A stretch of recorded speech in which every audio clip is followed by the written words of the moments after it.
Can I have your name? Sure. My name's Ezekiel Graham.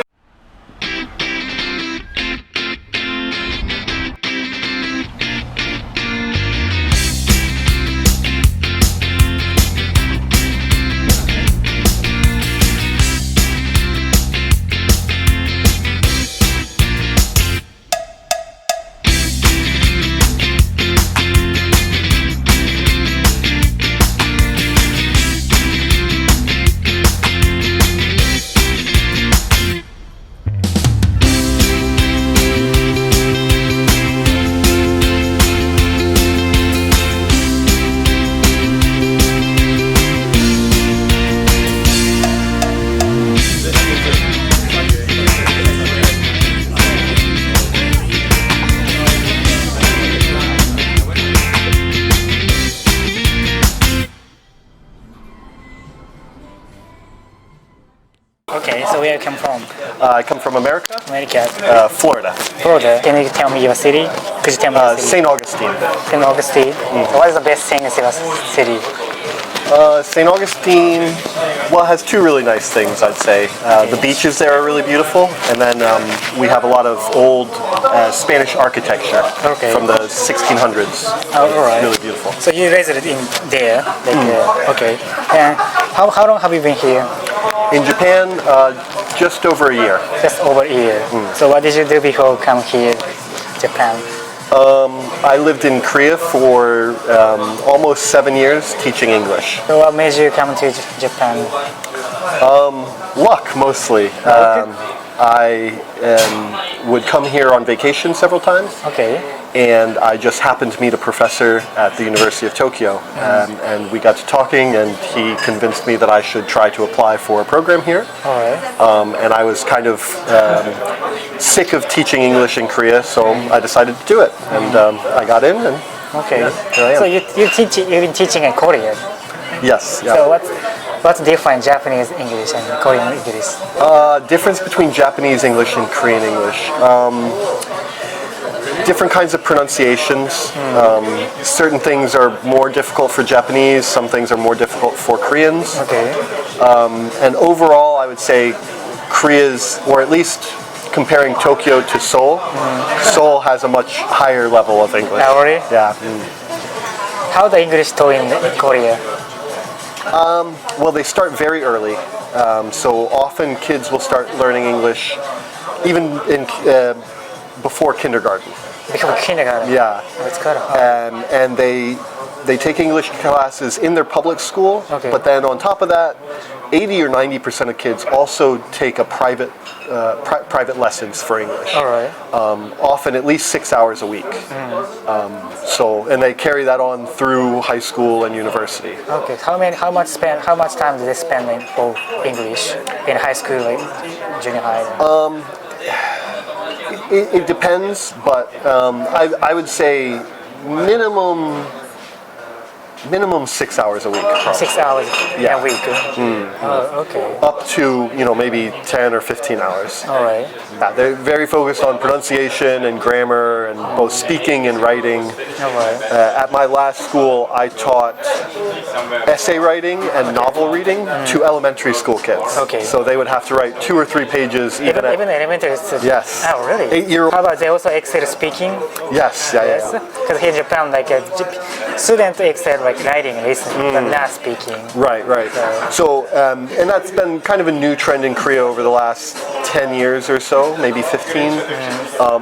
So many of my classes, we would have a writing component, but then we would also do things like debate and speeches and things like that to practice speaking. How did you teach it? How did I teach? Yes.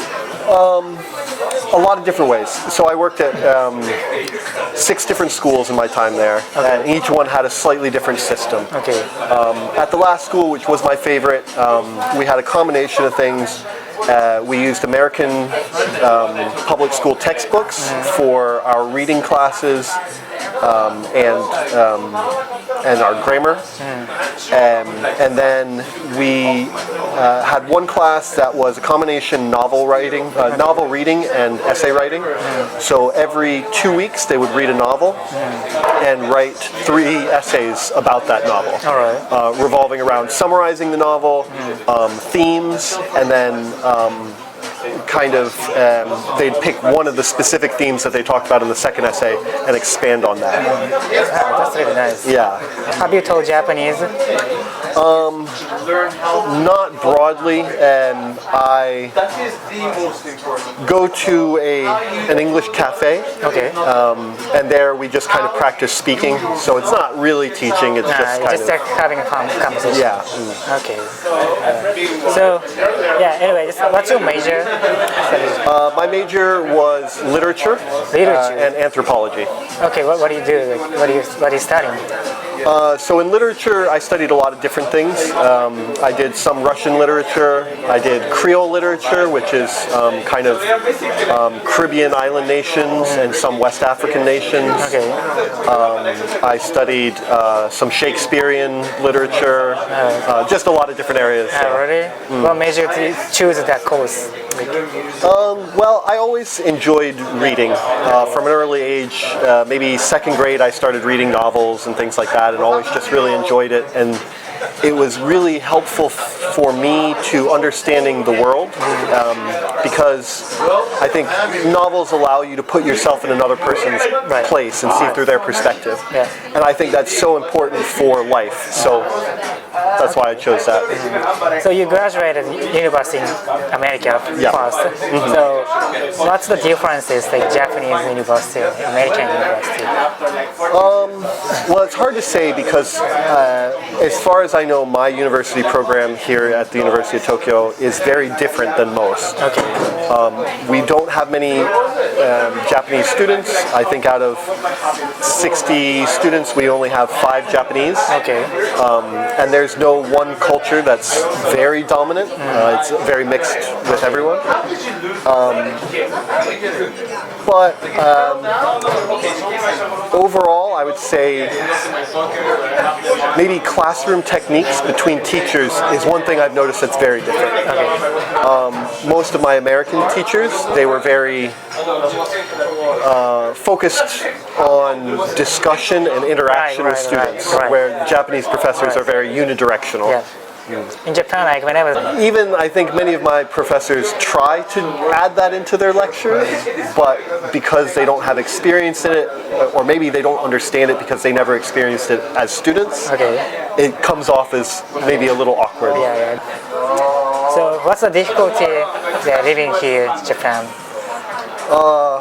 Well, because I don't speak any Japanese, anytime I have to do paperwork, it's very, so anything to do with the bank or my apartment or utilities, that's the most difficult thing. Yeah, probably that's common. Yeah. Everybody told me that's the most difficult part. What do you want to do the most in Japan? What do I want to do the most? I think soaking up Japanese cultural ideas, because I think Japan has a very different way of doing things than many Western countries, America in particular. And I think any culture has ways in which they get stuck in their own ideology. So both America and Japan are perhaps guilty of that. So by absorbing both those ideas and trying to combine them, so I think that's very helpful to me in what I'm studying at university. So yeah, that's what I hope to do. So I think the Japanese perspective on things like city planning and just maybe government interaction, the central government has a very strong role, but also they're very interested in protecting all of their citizens, and sometimes U.S. perspective is not the same. So